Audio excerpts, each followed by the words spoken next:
ফের shoot out Belgharia Kamarhati পৌরসভার ৩৫ নম্বর word Rajib নগর এলাকা। এখানেই বসবাস করতেন রেহান খান ওরফে এনায়েতুল্লাহ। আর সেখানেই রাতের অন্ধকারে শুট আউট, অর্থাৎ একদম পয়েন্ট ব্ল্যাঙ্ক রেঞ্জ থেকে গুলি করা হয় রেহানকে।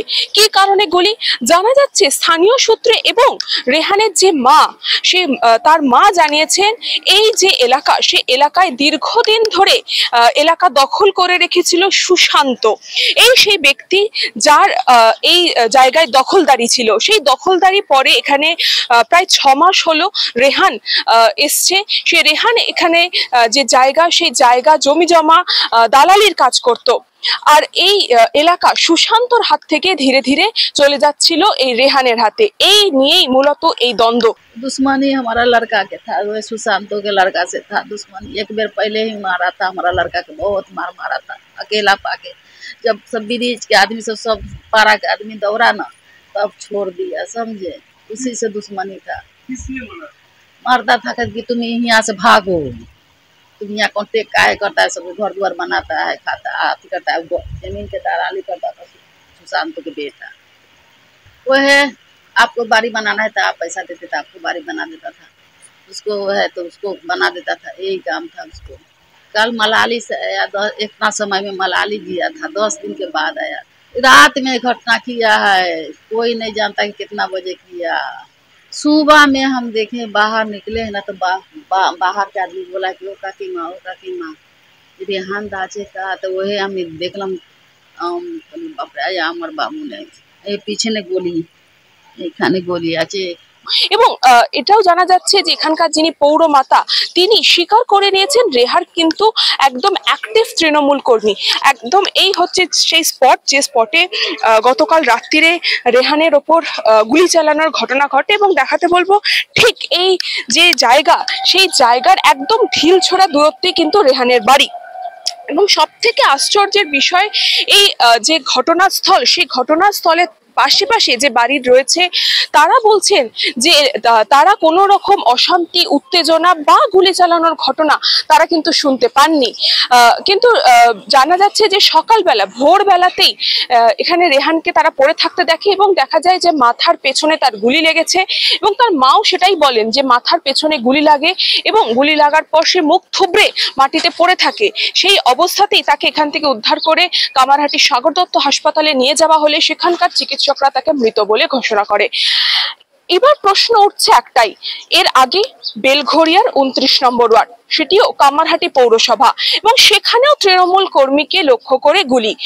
সে প্রাণে বাঁচলেও এই যে 35 নম্বর ওয়ার্ড, সেই 35 নম্বর ওয়ার্ডের রেহান, সেও তৃণমূল কংগ্রেস কর্মী, তার উপরে গুলি চলে, তিনি কিন্তু প্রাণে বাঁচলেন না। তো এই একই এলাকায় বারংবার এই গুলি চালানোর ঘটনায় কিন্তু প্রশাসনের যে তৎপরতা বা এই এলাকার যে নিরাপত্তা, সে নিরাপত্তা প্রশ্নের মুখে। এছাড়াও এই যে জায়গা দেখাতে বলবো, সেই জায়গা জলা জমি, এখানকার স্থানীয়রা বলছেন যে এই জায়গা ভরাটের কাজ চলছিল।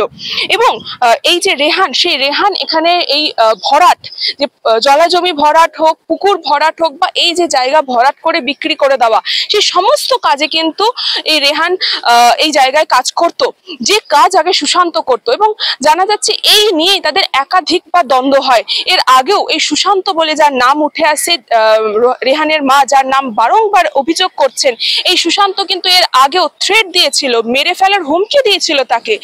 আর এবার সে খুন হয়, রেহান খুন হয়। এই খুনের পিছনে ঠিক কারা রয়েছে এখনো পর্যন্ত পুরোপুরি জানা না গেলেও জানা যাচ্ছে এখানে ফরেন্সিক বিশেষজ্ঞরা এসেছিলেন, তারা পুরো এলাকা খতিয়ে দেখেন। যে জায়গায় রেহানের খুন হয়েছিল, সেই জায়গায় একটি মদের বোতল পড়েছিল, কারণ আগের দিন রাত্রিবেলা তারা সেই জায়গায় মদ্যপান করছিলেন। একটি জলের বোতল ছিল, একটি চশমা পড়েছিল, এবং চারিদিকে রক্তাক্ত অবস্থায় সেই ঘটনাস্থল ঘিরে ফেলেছিল বেলঘরিয়া থানার পুলিশ। এবং সেই জায়গায় ফরেন্সিকের বিশেষজ্ঞ 2 প্রতিনিধি দল তারা আসেন, এলাকার যে বিভিন্ন রকমের জিনিসপত্র সেই ঘটনাস্থলে তারা খতিয়ে দেখেন, এবং খতিয়ে দেখার পর এই যে পুরো ঘটনা তদন্ত করছে বেলঘরিয়া থানার পুলিশ। গুলি লেগেছে ওটা আমরা জানতে পেরেছি, বাকি কে করেছে কি হয়েছিল ইনভেস্টিগেশনে তদন্ত সাপেক্ষে। না, জেনারেলি এখানে বসে আপনার গল্প করছিল, একটা মদের বোতলও পেয়েছে, তো মেবি মদ খাচ্ছিল বা ও ওটা হবে জেনারেলি ওনারা প্রমোটিং ওরই করে। নাম রেহান আছে, ইনায়াতুল্লাহ। আমি বলি যে এটা অত্যন্ত দুঃখজনক ব্যাপার, বিশেষ করে যে ছেলেটি রিয়ান আমাদের দীর্ঘদিন দলীয় কর্মসূচির সঙ্গে যুক্ত রয়েছে এবং আমাদের কাউন্সিলর যে বর্তমানে রয়েছে আমাদের দেবযানী, তার সঙ্গে দলীয় কাজের শুরু করছে। আমরা কখনো তার খারাপ কিছু পাইনি, কিন্তু যেইভাবে নৃশংসভাবে বাড়ির সামনে হত্যা করা হয়েছে তার জন্য আমাদের তো কিছু জানা নেই, কিন্তু এটুকু জানতে পারি যে পুলিশ ইতিমধ্যেই 3 জনকে গ্রেপ্তার করেছে, আরো 2 জনকে খুঁজছে। টোটাল ব্যাপারটাই আমরা পুলিশ প্রশাসনের উপর নির্ভরশীল এবং তাদের উপর আস্থা আছে। বেলঘড়ে এই শুটআউটের ঘটনায় পুরো তদন্ত করছে বেলঘড়িয়া থানার পুলিশ এবং ইতিমধ্যে পুলিশ সূত্রে জানা গেছে 3 জন এই ঘটনার সাথে জড়িত। তাদেরকে সিসিটিভি ফুটেজ দেখে তাদেরকে চিহ্নিত করে 3 জনকে গ্রেফতার করা হয়েছে বেলঘড়িয়া থানার পুলিশের পক্ষ থেকে এবং এই ঘটনায় আরো কারা জড়িত আছে, মূল যে গুলি চালিয়েছে সে কে, কি কারণে এই গুলি চালানোর ঘটনা ঘটলো, শুধুই কি জমির বিবাদ বা শুধুই কি এলাকা দখলের লড়াই, নাকি এর পিছনে রয়েছে আরো গভীর কোনো ঘটনা বা গভীর কোনো রহস্য, সেই পুরো বিষয় তদন্ত করছে ব্যারাকপুর পুলিশ কমিশনারেটের যারা ভারপ্রাপ্ত আধিকারিক আছেন তারা রয়েছেন, এছাড়াও রয়েছেন বেলঘড়িয়া থানার যারা ভারপ্রাপ্ত আধিকারিক তারা। আর ইতিমধ্যে যেটা জানা যাচ্ছে যে 3 জন এই ঘটনায়, সেই 3 জনকে অ্যারেস্ট করেছে, তাদেরকে জিজ্ঞাসাবাদ চলছে এবং আগামীকাল তাদেরকে ব্যারাকপুর মহকুমার আদালতে তোলাও হবে। কিন্তু আবারও সেই প্রশ্ন থাকছে, এলাকা দখল, এই এলাকা দখলকে ঘিরে বারংবার আক্রান্ত হতে হচ্ছে, খুন হতে হচ্ছে, কিছু বলা যেতে পারে দুষ্কৃতি এবং অসামাজিক কাজের সাথে জড়িত যারা তাদেরকে। কিন্তু কেন? এলাকার যারা স্থানীয়রা তারা যথেষ্ট আতঙ্কে রয়েছেন।